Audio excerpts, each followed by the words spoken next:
Previously on Phoenix Wright, Trials and Tribulations. The lottery, horse racing, he bought a lot of tickets and lost a lot of times. That's got to have hurt his wallet pretty bad, don't you think? Ooh, she's sweating. Maybe bad enough to be the cause of some pretty serious trouble, perhaps? No! You are right. Glenn did have a gambling habit. I'll be back next month. Oui, naturellement. I will be waiting for you. If you haven't got it by then, I'm afraid it might get a little hot around here. No, I will have everything ready, I promise. She's a loan shark? Does this guy resemble me by any chance? Oh, no. This man is a presence. A most formidable personality. Very masculine, very butch. Very, very handsome. Nothing like you whatsoever. Gee, thanks. The artist's name has been handwritten on the disc in pen. MC Bomber. Hello, I'm Unca Crunk, and welcome back to Phoenix Wright, where we are continuing our investigation into the murder of Glenn Elg. Oh, something's about to happen here. There he is! Old Cedy's back feeding the pigeons again. Here, eat this and this, and get out of my park! Like I thought, he's really mad. Come on, Maya, just keep your head down and let's sneak away while we still can. What? Why? Hello, old man. What are you doing, Maya?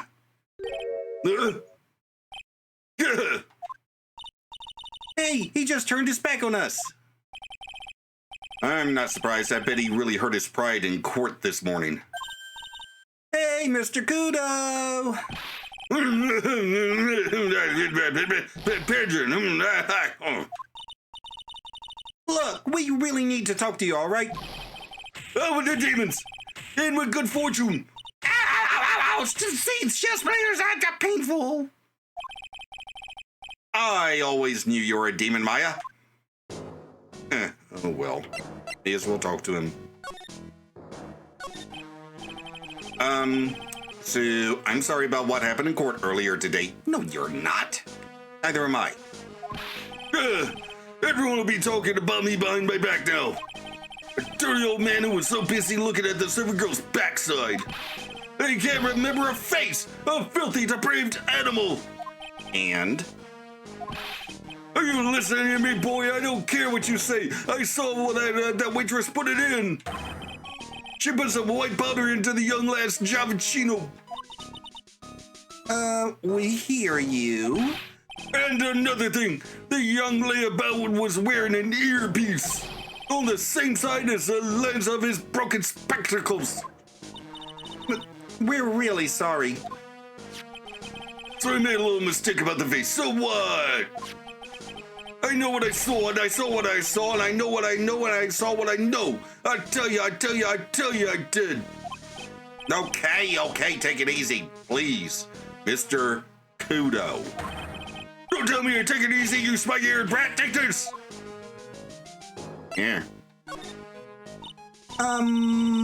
You said you were a craftsman, right? A modern world casts an honest craftsman like me aside in droves. Surely it's not that. I come from a long line of craftsmen, right back to the time of the shoguns. You hear me? I didn't become an embroiderer, I was born one. Well, sucks for you, not having a choice. Actually, I'm kind of in the same situation myself. Oh, sorry about that, Maya. Didn't mean to poke an open wound. Hey! I wanted to stick my fingers up that dribbling old judge's nose and scream right down his ear hole. Objection! Oh, so did you want to become a lawyer when you were young? I don't think that's quite it, Maya. I think he's just in a bad mood, that's all. I've got a tsunami of frustration inside and it's ready to burst out. If we let him start rambling now, we might never shut him up. What should I do? Suck it up. I guess I better let him rant. So, there's not much call for craftsmen these days, then. Oh, of course not, you idiot! All I'm good for nowadays is running errands. Errands? Everyone takes advantage of the elderly. Buy some bread, Gramps. Take the dog for a walk, Granddad. Feed the pigeons, old man. What am I, some sort of two-bit community handyman? Well... Buy some bread, now that I can understand. But what's the point of feeding those some seedy pigeons? Why don't people say what they mean? Get lost, that's what they're trying to say. Oh yes, I'm just an inconvenience to see. At home, at the restaurant, I just get in the way, don't I? I'm sure you don't. Wait a minute, what did he just say? At home and at that restaurant? Hold up. By restaurant, are you talking about Tribulations? Did you get asked to run an errand there too? Yes, I did. The very day that young brat was poisoned. What? So, on the day of the incident, what were you asked to do? Glad you asked, boy, because I'll tell you what I was asked to do. All of a sudden, that young lad slumped over the table. The serving girl collapsed. And I broke that vase. It all happened so fast I was in a bit of a daze, you see. Then the owner shouted over to me. Excusez-moi, you call the police. Call them yourself, I should have said back, but I didn't think of it at the time. So, did you end up calling the police? Like I said, I was in a bit of a daze. Did you call them on your cell phone? Yeah, do I look like I have one of those newfangled thingamajiggies? I went out looking for a payphone, of course. You went looking for one? Couldn't find one right away, you know. Wandered around for 5 minutes or so. 5 minutes? Yeah, cell phones aren't, payphones aren't that common anymore because of cell phones, Maya. Oh, there's one right over there. You know what I mean. There's another one over there. Maya, you're missing the point. So, for 5 minutes after the incident happened, yes, sirree, the owner was at Tribune on his own. Not counting the dead and the unconscious, of course. Why didn't you mention this in court this morning? Well, I would have if you'd give me the chance. But you all pulling me out of the courtroom. Thank you, Mr. Kudo. You've certainly earned your kudos for today. Wait a minute. If that's the case, there's more. I've got more to say. Oh, yes, I remember something else. Fair enough. Escort the witness out of the courtroom. Oh. It's not my fault. You're the ones to blame. Yeah, I am. Okay. Yeah, I'm going to own up to that one.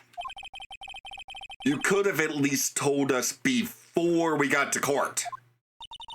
Is it really that important that Mr. Kudo was the one who called the police? It could be. What's important is the unaccounted time before the police arrived.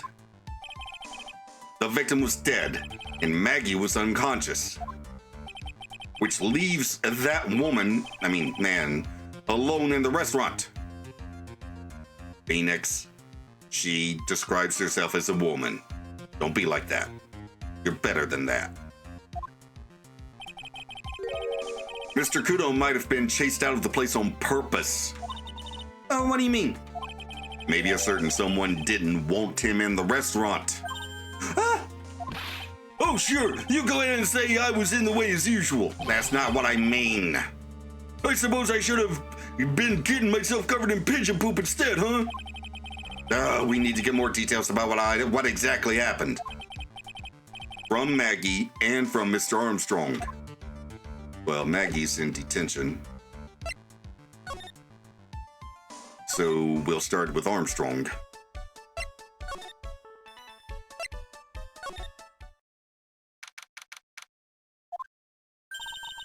looks like Mr. Armstrong's out again.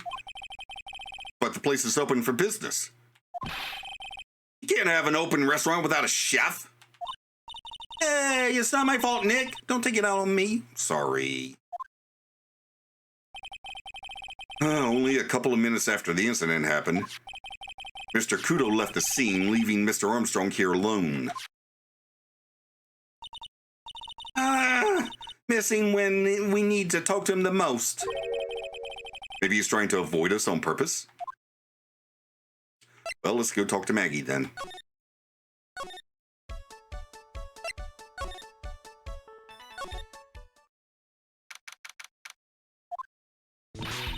Oh, Mr. Wright. Oh, hello, Maggie. So they finished questioning you? Wasn't it just unbelievable in court today, sir? I'm going to stay up all night and blog about everything that happened. Weren't you scared? It was pretty touch and go in there. Yeah, but you totally nailed that old man. Well, he was all over the place with his testimony. He's not the only one. Huh? What do you mean? Everyone else's testimony don't match up either. That was what I remember of the incident anyway. Is it possible she is the one misremembering things?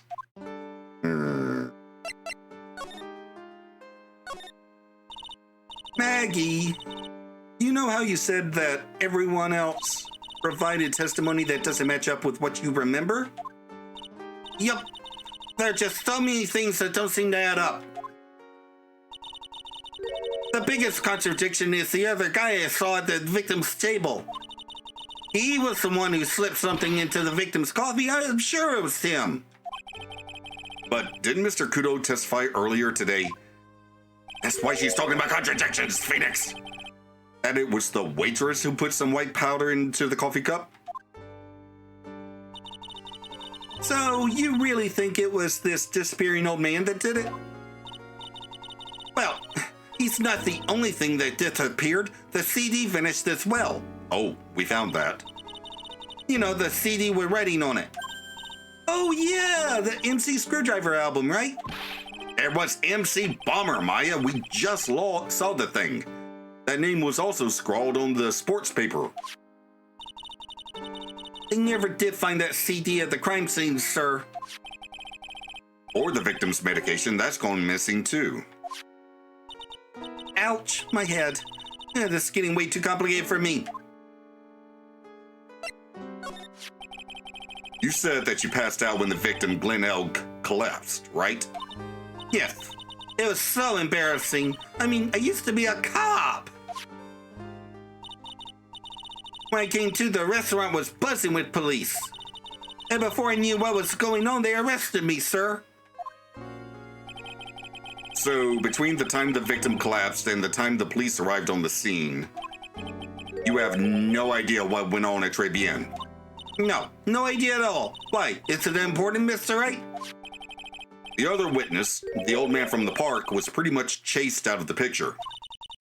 Chased out of the picture? What do you mean? Old CD wasn't inside the restaurant because he was told to go call the police. Exactly, and you, Maggie, were unconscious. That means Mr. Armstrong was alone in the restaurant for a brief period of time. No! You don't think Mr. Armstrong set me up, do you? When you consider the facts, it's hard to imagine that Mr. Armstrong isn't involved in this at all. It's like the master biting the paw of the dog it feeds. Are you sure about this, Mr. Wright? Well, the old man said as much when we spoke with him earlier. Hell no. The things that man says don't add up for some reason, sir. And Maggie looks like she's trying to figure something out. Maybe we should ask Maggie exactly what she knows about old CD. Okay.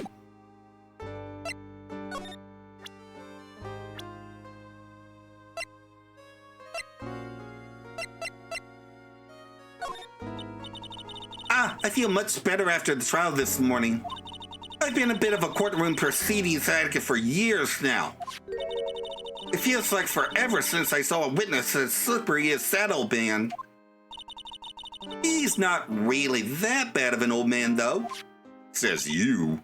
Still, I feel a bit uneasy. Huh? I thought you just said you felt much better. Maggie, if there's something on your mind, you've got to tell us. Especially if it has anything to do with Mr. Kudo or his testimony. Roger, I'll spit it all out and see what to make of it.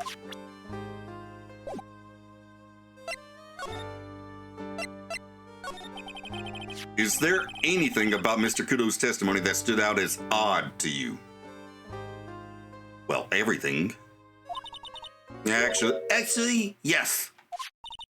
The fact that he was even testifying to begin with doesn't quite what? Well, when I took the coffee over to the victim's table, it's true that there was another customer in the restaurant. Yeah, we know that already. It was Victor Kudo. But I can't really say it was an old man. Okay, then how about calling him a really old middle-aged man? No, age isn't the issue. The other customer was a woman. A what now? A woman? Are you sure, Maggie? Well, I'm not 100% sure, but I think so. So, what did this woman look like? She was sort of creepy. There it is. And she had a kind of cackling laugh. You mean like, That was it. That was it exactly. Cackling? Why do I get a feeling I've come across a woman like that recently? All right, let's try presenting Violetta. I know you used to be on the police force, sir, but I'm incarcerated now, so I can't use my connections to help you. All I can tell you about now is info about ex-cons or the clientele Tribulations, sir. Oh. Oh. Don't let it get you down, Maggie. Okay. Well?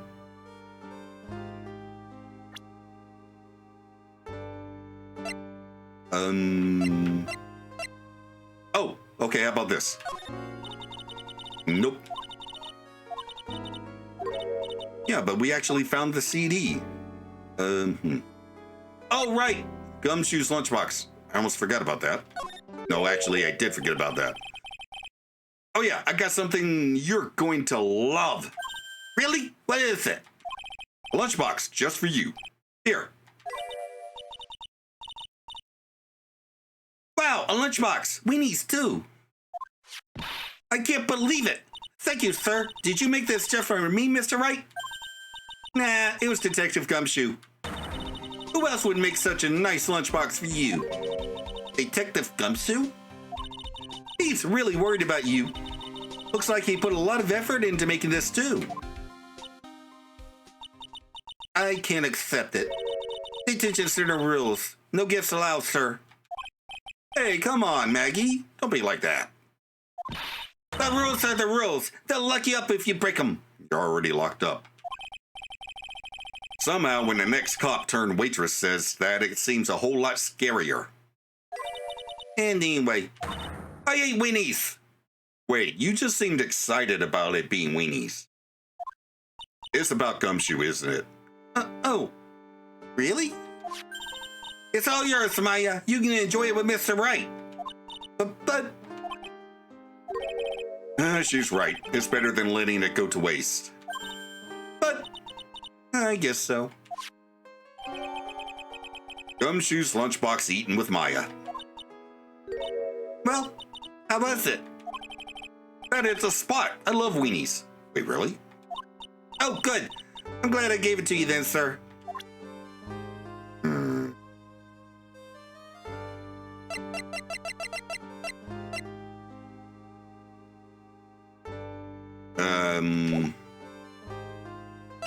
That all?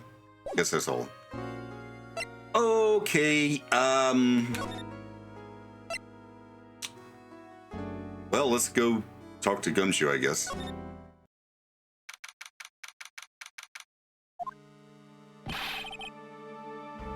The main server just went up in smoke. Why the heck isn't the press conference set up yet? The superintendent's here already. Yeah, and there's a problem with the internet, too. I already told you to stop using your computer, Chief. Well, I'm watching videos online. I'm catching up with my Asian soap operas. It's gonna have to wait, Chief. I'm throwing the switch. No, just when some young guy was about to confess to his son's hot-to-trot girlfriend. Wow, this place is really buzzing. Something must be going down. Something really big. What are you doing here, pal? Detective Gumshoe. You can't be here right now. You'll be roped into the briefing if you stay. Huh? We've got big problems here today. Why? What's going on? It's a virus. A virus. A virus? There's a virus ripping through the precinct's computer system. I really need you to ask you some questions. But. Okay, I'm only gonna say this once, so listen up. Yes. No matter how poor you get, never borrow money from a place like this, you hear? Okay. If you got money trouble, just go on a dial of instant noodles and hang in there. We're not thinking about borrowing money, Detective. We want information. Oh, is that all? Well, okay, let's see. Tender lender is considered to be even fishier than the average illegal loan shark. It seems it ran into trouble just recently. Those guys have been pretty heavy-handed calling in all their debts. Really? Don't go poking your nose around in their business, pal. You'll really regret it if you upset that lady. All right, I get the picture. Hey, wait a minute. What did he just say? That lady? Who's this lady he's talking about, Nick? Violetta. We better find out what the story is with this lady.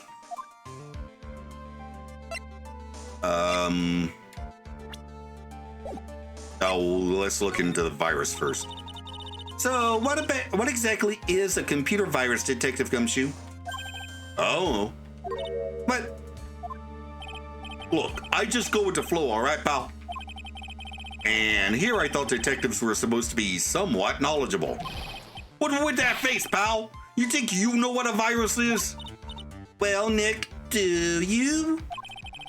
A computer virus? Sure, I mean, only in simple terms, of course. Really? Wow, you know everything, Professor Nick. Yeah, I'm gonna call you Dr. Wright from now on. Hey, that sounds pretty cool. Don't you agree, Dr. Wright? Why do I get the feeling they're making fun of me? Okay, fine. I'm no expert, but I can at least explain the basics to the two of you.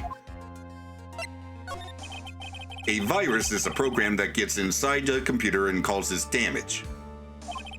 Damage? You mean it makes the machine go boom and explode? No. The damage is, well, it's all internal. So the inside goes boom, right?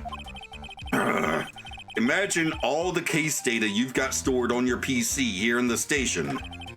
A virus could wipe out all that. That's the kind of damage I'm talking about. Whoa, that's scary.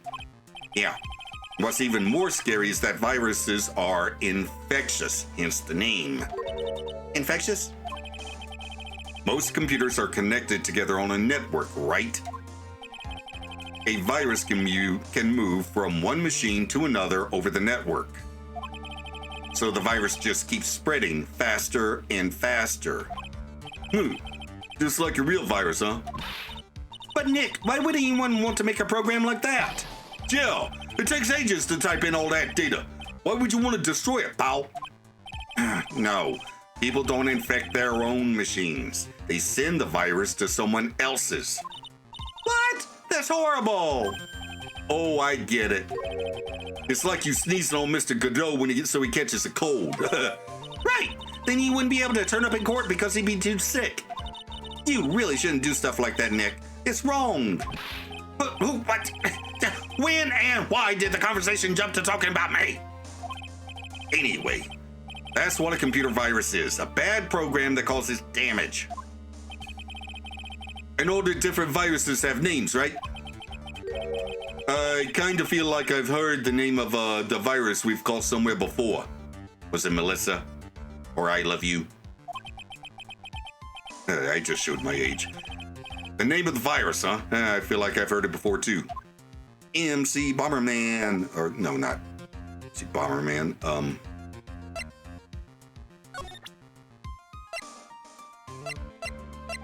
MC Bomber. Detective Gumshoe, about this... What? I'm trying to concentrate on Maggie and the virus right now, so I... This is it! This stupid name, I remember now! I thought so. Here it comes. Don't just nod to yourself and keep me in the dark, Nick. What's going on? It's okay, Maya. You don't have to cry about it. The name scribbled on that swatch paper and written on that CD. That's the name of the virus, MC Bomber. What? Yeah, the virus that's just infected every computer in the station, pal, is MC Bomber. Can you give us any more details, please?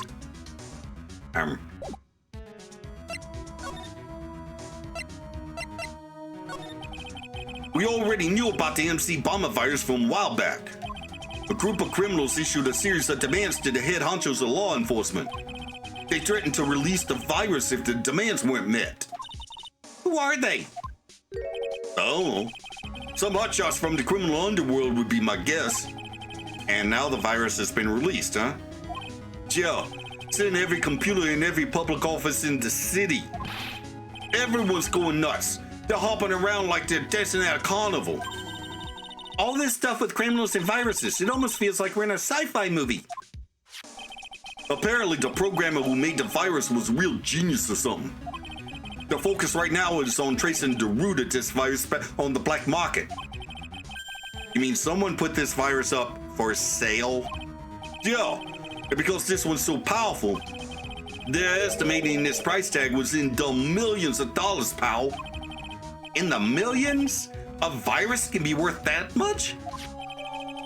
Okay. I called it. Let's see. About this lady you're scared of. That's the girl that works over at the Tinderlinda. You want to stay away from her, okay? A minute. She does look kind of unforgiving, doesn't she? That should be the least of your worries, pal. What's that supposed to mean? What could be worse?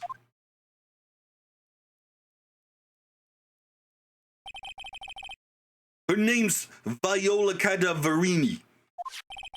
She's the only granddaughter of Bruto Cadaverini. Oh. Yeah. Proper mobsters. Bruto Cadaverini? Do you know who that is, Nick? Never heard of him. Bruto Cadaverini is the boss of the Cadaverini family. The Cadaverinis? That's one scary sounding name. Cadaver. Right. We can't touch them. They're way too powerful for the police. But you're thinking of taking them on, aren't you? No! I don't remember ever saying I was going to either. I'd better get some more info out of Gumshoe about this family. Gumshoe's an absolute font of information today. I'm not really sure if I want to get involved in this, but... Who are the Cadaverinis? Who are they? Scared bunch of people, that's who they are. You're a cop and you're scared. What's that about? Trust me, it doesn't matter if you're a kid or a cop. These guys are scary. There you are, reading my mind again. They got some serious clout in the criminal underworld. We can't touch them. They've got too much moolah. Moolah? As in, they pretty much control all the cash in the city's black market. A black market, huh? And that includes Tinderlinda, I take it. Sure, no one stands up to Bruto Cadaverini. And I mean no one. Okay, so Don Tigre actually was afraid of Violetta. Interesting. So Viola's the granddaughter of some mafia's boss then? Yeah, and everyone knows how much Bruto loves this little girl. She means everything to him. So,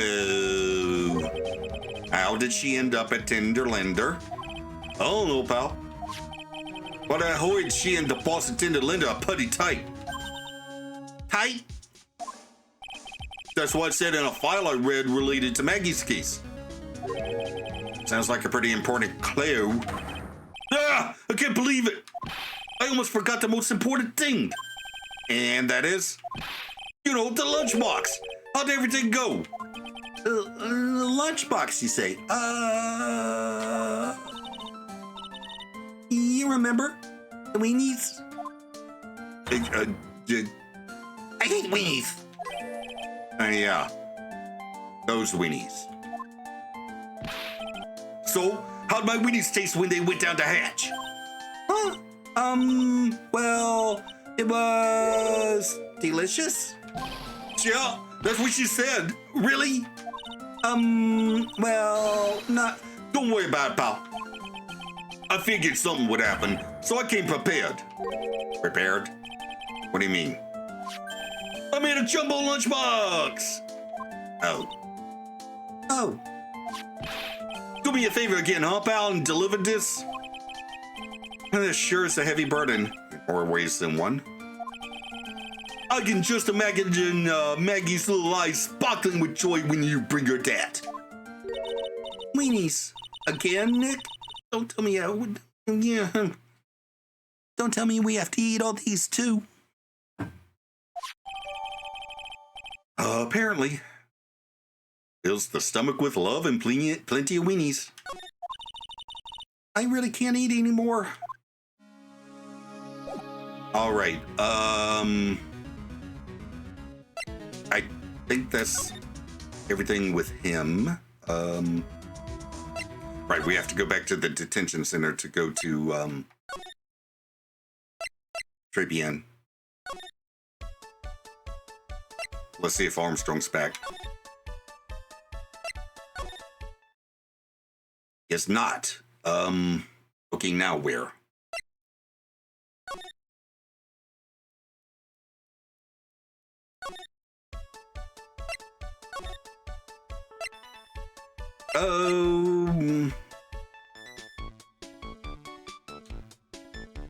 Let's see. That's right, she has some Cyclops I need to take care of. All right, what do I have?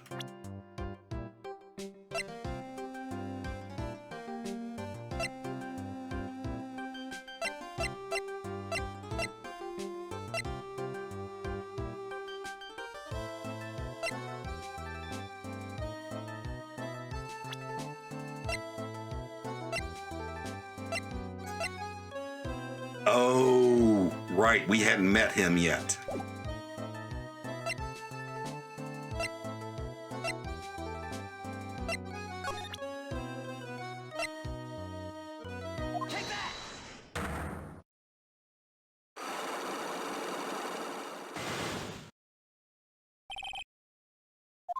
Oh, I have to go from the very beginning? Okay. So how about you tell me what kind of trouble Mr. L was in? I'm sorry, sir, but we don't deal with troubleshooting here. Perhaps you'd like to speak to someone in customer service. What's she talking about? I guess I better just take a shot and see where it gets me. Ms. Basil, let me ask you something.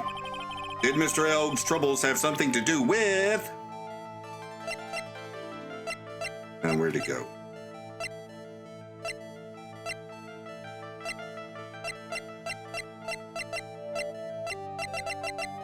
Oh, right. These. What is that? Bunch of horse racing tickets. All losing ones. With that many tickets, you could get $1 at the recycling center. You good people are very, very bad. Cashing in on others' misfortunes is immoral. Is that a whiff of hypocrisy I smell? But what is the relevance of these tickets? The victim, Mr. Glenn Elg. He had a gambling habit, didn't he? I don't think that's a logical conclusion based on the facts. Everyone likes to go to the races from time to time. I've never been to one. Yeah, but not everyone buys this many tickets. Anyway, I don't believe that proves anything on its own. You're right, but I'm not through yet. Mr. Elg's gambling wasn't restricted to horse races, was it?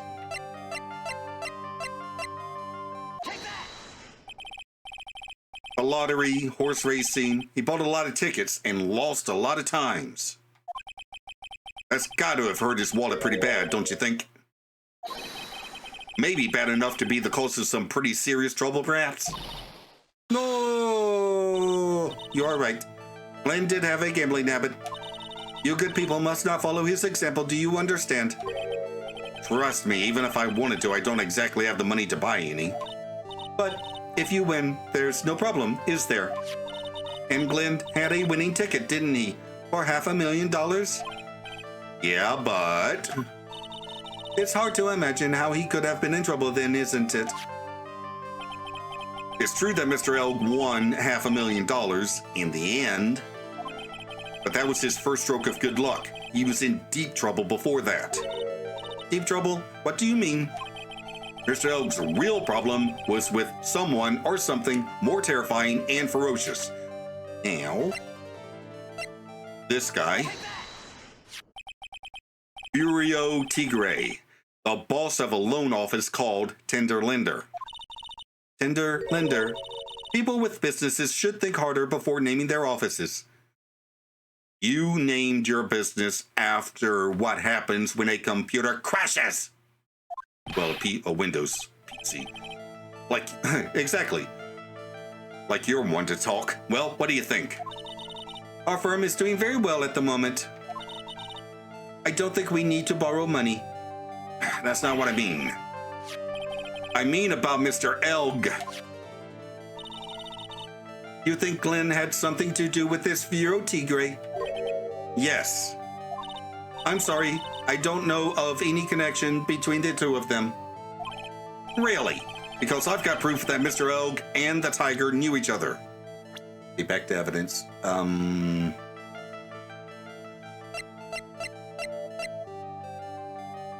Yeah, me with the tiger. Furio Tigre, aka the Tiger, is the boss of a loan office called Tender Lender, which we just established. This is whom Mr. Elg met with on the day of his murder. And the only thing a loan shark would talk with him about would be his debt. No, it's true that Glenn had racked up quite a bit of debt from his gambling habit. About $100,000, I think. $100,000? Yo. But I heard he won the lottery, so he should have been in the clear. He won it the day that he died. Jane Maggie couldn't get a bit of that good luck. Okay. So the guy got lucky and won the lottery. But what if he hadn't won? What was his plan then? Well, this isn't easy to say, but he said he would use his talents to repay the money. Ow. The virus. His talents? I suspect he was talking about programming. What computer program is worth $100,000? Perhaps you good people should leave soon so I can get back to my work. I'm so close to cracking her. Program in question. Was it by any chance this?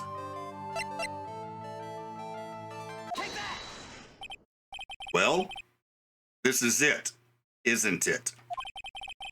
This is the virus that's infecting computers worldwide as we speak. MC Bomber! No!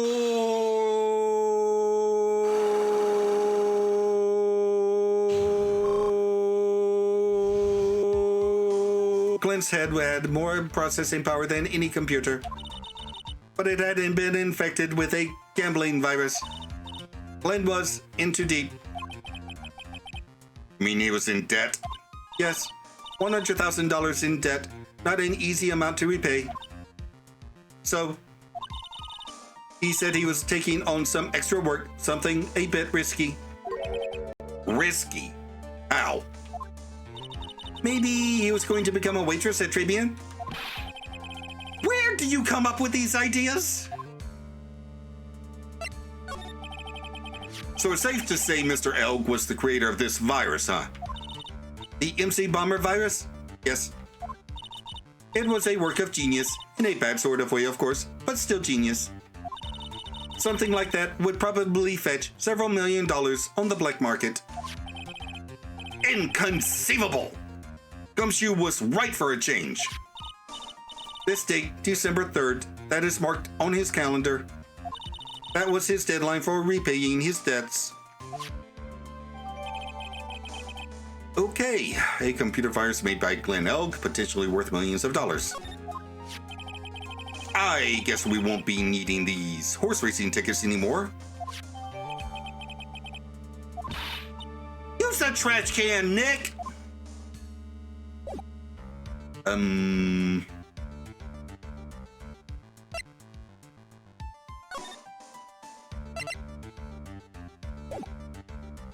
Well, I guess see if we can find him again.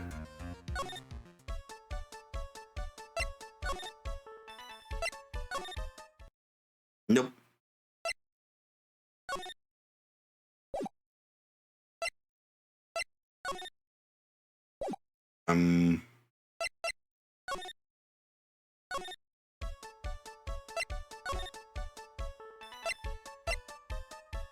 I guess we go back to a Tender Lender.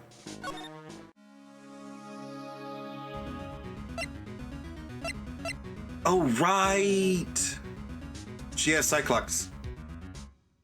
All right, what do I have? Oh.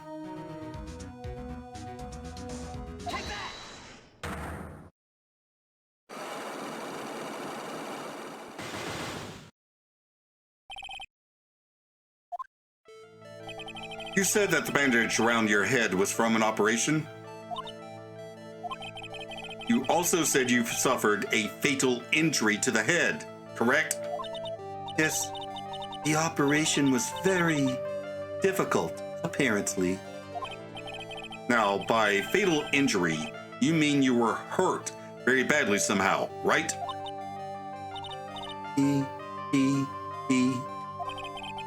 Did the injury in question have something to do with... Oh, wait a minute.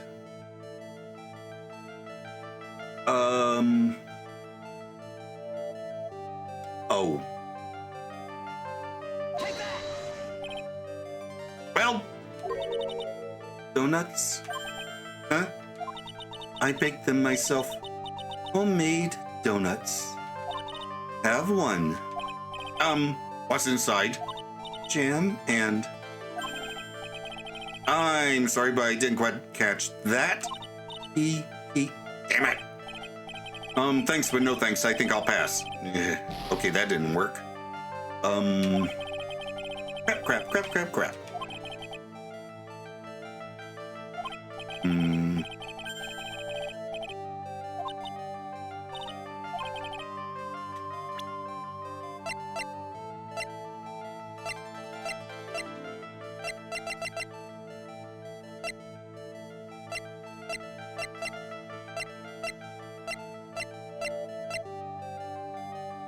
Oh. Okay, Cadaverini. I have here a car repair bill. From this, it seems pretty obvious that this car was involved in an accident. Let me see that. This bill is made out to Cadaverini's? Yes, it is. I don't think I ever introduced myself. Tell me, What do the Cataverinis have to do with me? Something tells me she's not about to say hi and introduce herself. All right, then. Your relationship with the Cataverinis is very strong, and this is why. I know exactly who you are, Viola Cataverini. You sustained that injury in a traffic accident, didn't you? Well, I got one of them. It happened about 4 months ago. I was driving in one of our family's cars when someone pulled out in front of me on a scooter. Yeah. It was a motorbike or something like that. I don't remember it much. Anyway, I swerved to try to avoid it, but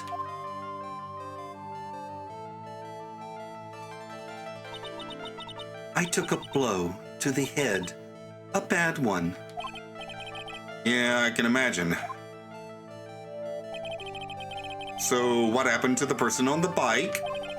I'm guessing they didn't get away with injuring the Viola Cataverini, right? I don't know what happened to them. They ran away, or so I heard. Ran away? If they'd stayed, I'd have... Is it possible?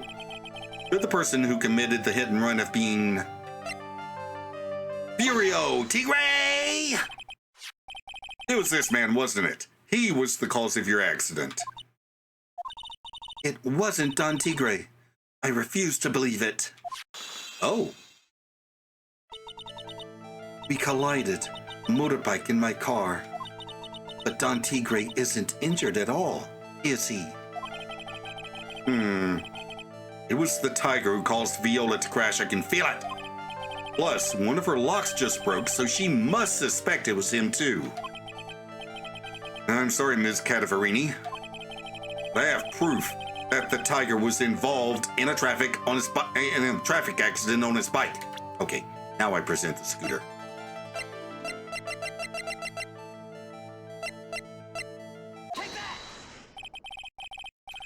It's not exactly a motorbike, but Mr. Tigre rides around on a scooter, doesn't he?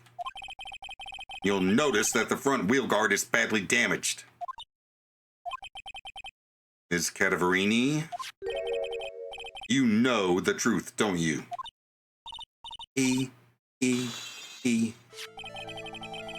This repair bill was paid by Furio Tigre. The Cataverinis have known for ages who caused the accident, haven't they? It's possible, perhaps. Somewhere inside me, I know that may be true. I knew it.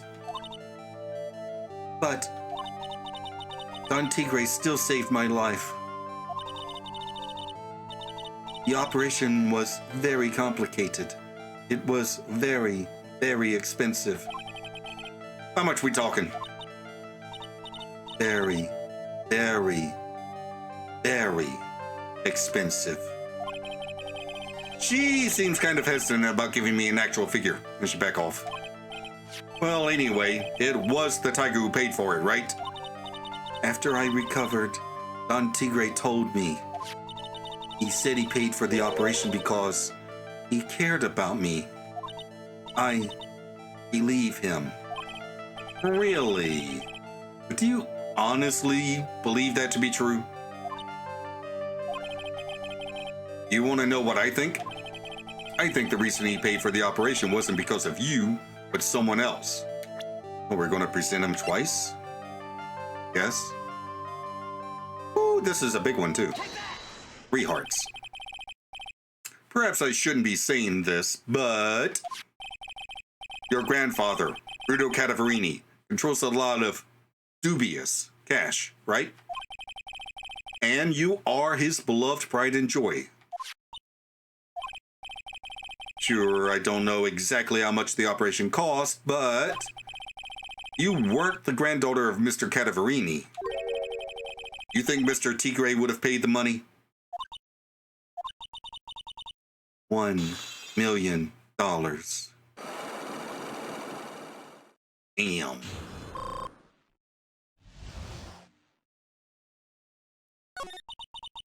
"4 months ago, I was in a traffic accident. That's why I needed the operation. When I woke up, they told me it was nothing serious. A simple procedure." "Oh, really?" "Well, I guess if she had recovered in 4 months, it couldn't have been too big." "They said the operation cost $1 million. $1 million?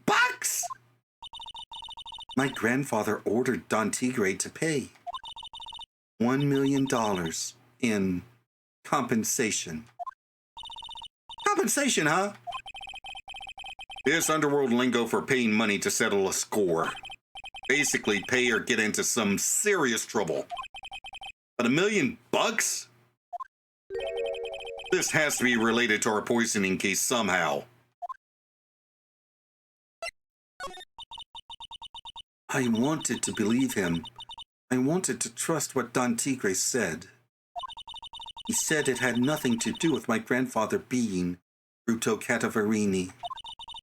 I wanted to believe he helped me because he cared about me, not about my grandfather.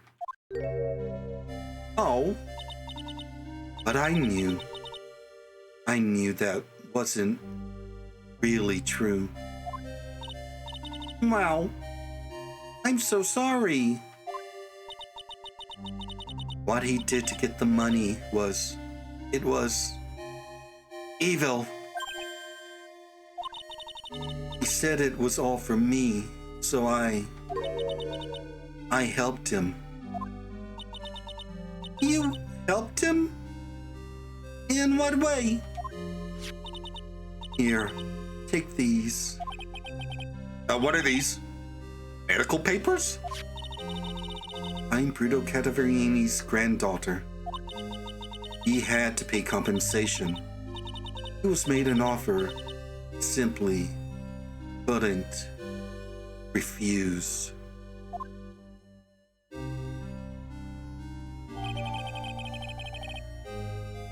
A $1 million bill for cranial surgery. Payment was due last year.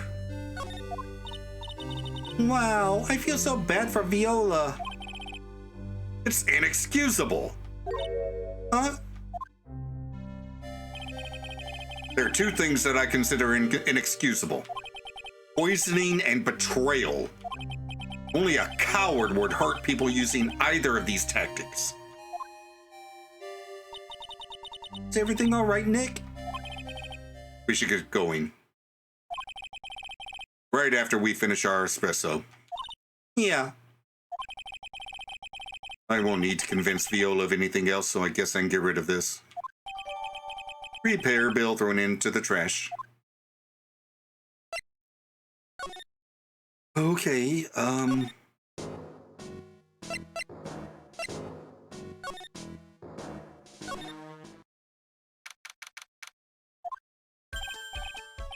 bonjour! I've been waiting for you to return. Really?